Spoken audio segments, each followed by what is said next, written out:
Selamat pagi teman-teman, apa kabar semuanya? Pasti masih semangat kan belajar firman Tuhan? Nah, sebelum kita belajar firman Tuhan, mari kita bersama-sama berdoa. Tuhan Yesus, terima kasih untuk setiap berkat dan pertolongan-Mu dalam kehidupan kami. Terima kasih untuk kesempatan bagi kami belajar akan firman-Mu. Tolong Kau berkati kami sehingga kami bisa menerima firman-Mu dengan baik. Terima kasih Tuhan, dalam nama Tuhan Yesus kami berdoa. Amin. Nah teman-teman, hari ini kita mau belajar dari satu kisah yang cukup terkenal nih. Ceritanya bisa dilihat di Kisah Para Rasul 9 ayat 1 sampai 19a. Nah, jadi ceritanya ada seorang yang bernama Saulus. Saulus ini lahir di kota yang bernama Tarsus. Nah, kalau zaman dulu itu, Tarsus tuh termasuk kota yang maju dan berkecukupan karena dia itu salah satu ibu kota di daerah Persia sana. Nah, karena itu Saulus tuh jadi hidup di antara kota yang benar-benar hiruk pikuk dan juga ramai gitu ya. Jadi dia merasa kalau dia itu paling keren lah gitu di antara orang-orang lain gitu kan. Karena dia hidup di ibu kota gitu. Nah, karena itu Saulus juga akhirnya menjadi sangat terkenal di kalangan pengikut-pengikut Tuhan Yesus. Kenapa ya kira-kira? Apakah karena dia suka membagi-bagi sedekah? Atau karena dia suka menolong sesama manusia? Wah, ternyata itu bukan teman-teman. Ternyata si Saulus ini tuh justru kalau kata anak-anak zaman sekarang itu tukang bully. Nah, bahkan mungkin dia itu lebih parah ya daripada tukang bully.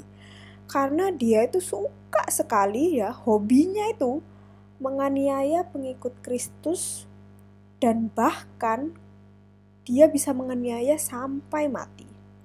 Serem ya, jahat banget kan ya si Saulus ini ya. Nah, suatu hari si Saulus yang semangat banget nih, dia ingin menumpas semua murid-murid Tuhan Yesus. Dia minta surat kuasa dari imam besar untuk dibawa ke suatu kota yang namanya Damsyik. Nah, jadi nanti begitu dia sampai nih ke Damsyik, dia akan menyampaikan kalau mau laki-laki, mau perempuan, selama mereka itu pengikut Kristus, mereka akan ditangkap dan dibawa ke Yerusalem. Nah, pas dia lagi perjalanan ke Damsyik, udah hampir deket nih di kotanya, tiba-tiba ada cahaya memancar dari langit mengelilingi dia. Terus karena kaget mungkin ya, dia jadi tersungkur. Terus dia mendengar suara, "Saulus, Saulus, mengapa engkau menganiaya aku?" Lalu Saulus bertanya, "Siapakah engkau, Tuhan?" Dan kemudian suara itu menjawab, "Akulah Yesus yang kau aniaya itu. Tetapi bangunlah dan pergilah ke dalam kota. Di sana akan dikatakan kepadamu apa yang harus kau perbuat." Nah, setelah itu, Saulus tiba-tiba menjadi buta. Dia tidak bisa melihat sama sekali. Sampai akhirnya dia itu mau masuk ke kota Damsyik itu harus dituntun sama orang-orang yang pergi bersama dia waktu itu. Dan dia buta selama 3 hari, dan selama 3 hari itu juga dia tidak makan apa-apa dan tidak minum apa-apa. Nah, terus di Damsyik itu, di suatu kota di suatu tempat di Damsyik, ada seorang yang bernama Ananias. Dia ini salah satu murid Yesus. Nah, Tuhan berfirman dalam penglihatannya, "Ananias." Lalu dia menjawab, "Ini aku, Tuhan." Dan kemudian Tuhan berfirman, "Mari, pergilah ke jalan yang bernama Jalan Lurus. Dan carilah di rumah Yudas, seorang dari Tarsus yang bernama Saulus. Ia sekarang berdoa dan dalam satu penglihatan ia melihat bahwa seorang yang bernama Ananias masuk ke dalam dan menumpangkan tangannya ke atasnya, supaya ia dapat melihat lagi. Nah, tapi kemudian Ananias menjawab, "Loh, Tuhan, dari banyak orang yang telah kudengar tentang orang itu, betapa banyaknya kejahatan yang dilakukannya terhadap orang-orang kudus-Mu di Yerusalem.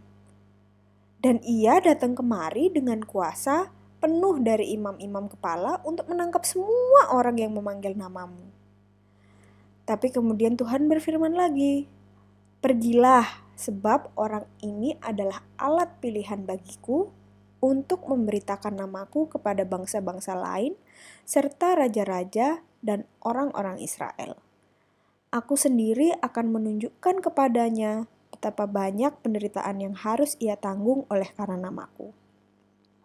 Nah, terus apa yang dilakukan oleh Ananias? Dia pergi menemui Saulus dan melakukan apa yang diperintahkan oleh Tuhan. Dia kemudian berkata kepada Saulus, "Saulus saudaraku, Tuhan Yesus yang telah menampakkan diri kepadamu di jalan yang engkau lalui, telah menyuruh aku kepadamu supaya engkau dapat melihat lagi dan penuh dengan Roh Kudus." Kemudian Ananias melakukan apa yang Tuhan perintahkan kepadanya. Dia menopangkan tangannya di atas Saulus dan kemudian Saulus akhirnya bisa melihat lagi dan akhirnya dia dibaptis. Nah, teman-teman ada yang tahu nggak Saulus ini tuh siapa? Nah, Saulus ini adalah Rasul Paulus. Jadi, ternyata Rasul Paulus yang dulunya dia itu tukang bully, yang suka menganiaya umat-umat yang mengikut Tuhan Yesus, sekarang dia menjadi salah satu rasul yang paling bersemangat untuk mengabarkan firman Tuhan. Walaupun dia ada di dalam penjara, dia masih tetap terus menulis surat kepada semua umat-umat Tuhan Yesus agar selalu bisa percaya kepada Tuhan Yesus dan juga menaruh harapan ya di atas Tuhan Yesus gitu. Nah, terutama dia juga mengabarkan kabar baik ini kepada orang-orang yang bukan Yahudi. Jadi, Rasul Paulus ini juga berjasa adik-adik bagi kita ya, karena juga salah satu alasan mengapa sekarang kita juga bisa mengenal Tuhan Yesus dan juga bisa belajar tentang firman Tuhan Yesus gitu. Dari cerita tersebut, apa yang kita bisa pelajari ya kira-kira? Kita dapat melihat bahwa perlakuan Paulus sangatlah mendukakan hati Tuhan. Namun, apa yang Tuhan perbuat? Tuhan mau memaafkan Paulus dan itu membuat Paulus akhirnya bertobat. Tapi, ada lagi faktor yang mendukung Paulus untuk setia melayani Tuhan. Hal itu adalah pengampunan yang juga diberikan oleh umat Tuhan kepada dia.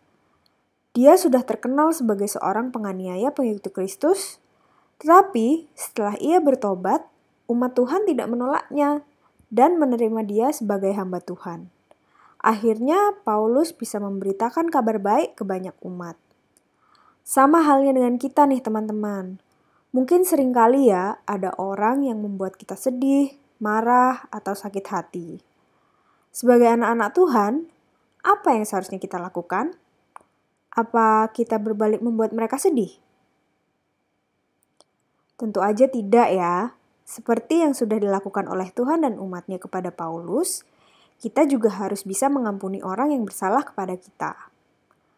Memang mengampuni bukan hal yang mudah, tetapi kita memiliki contoh nyata pengampunan yang sangat luar biasa dari Tuhan Yesus yang rela mati di kayu salib untuk mengampuni dosa-dosa kita.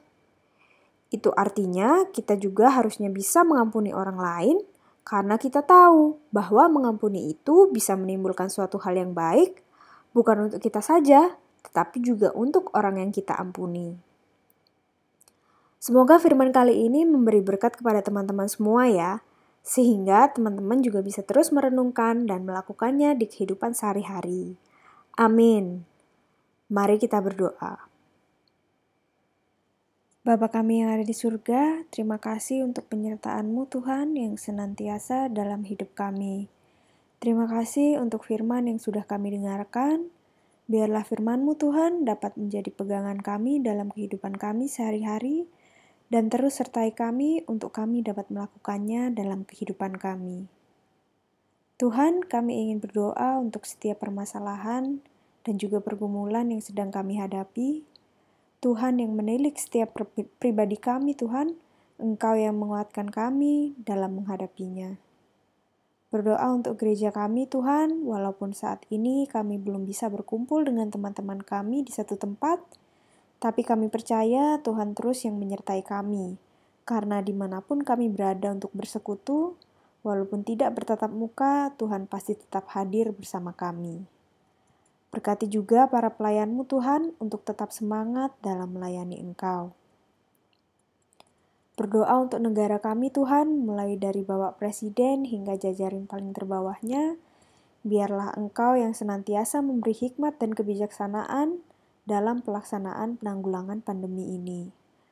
Engkau juga yang terus menyertai warga Indonesia untuk tetap siap siaga dan mematuhi setiap peraturan yang sudah ditetapkan oleh pihak yang berwenang. Kami berdoa Tuhan untuk teman-teman kami yang sedang sakit, biarlah Engkau yang menjamah dan memberkati setiap obat dan juga dokter yang merawat sehingga mereka bisa kembali pulih.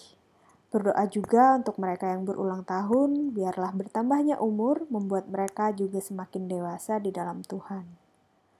Doa ini kami panjatkan dalam nama Tuhan Yesus yang mengajar kami berdoa.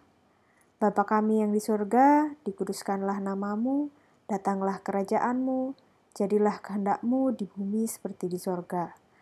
Berikanlah kami pada hari ini makanan kami yang secukupnya, dan ampunilah kami akan kesalahan kami, seperti kami juga mengampuni orang yang bersalah kepada kami. Dan janganlah membawa kami ke dalam pencobaan, tetapi lepaskanlah kami daripada yang jahat. Karena Engkaulah yang punya kerajaan, dan kuasa, dan kemuliaan sampai selama-lamanya. Amin.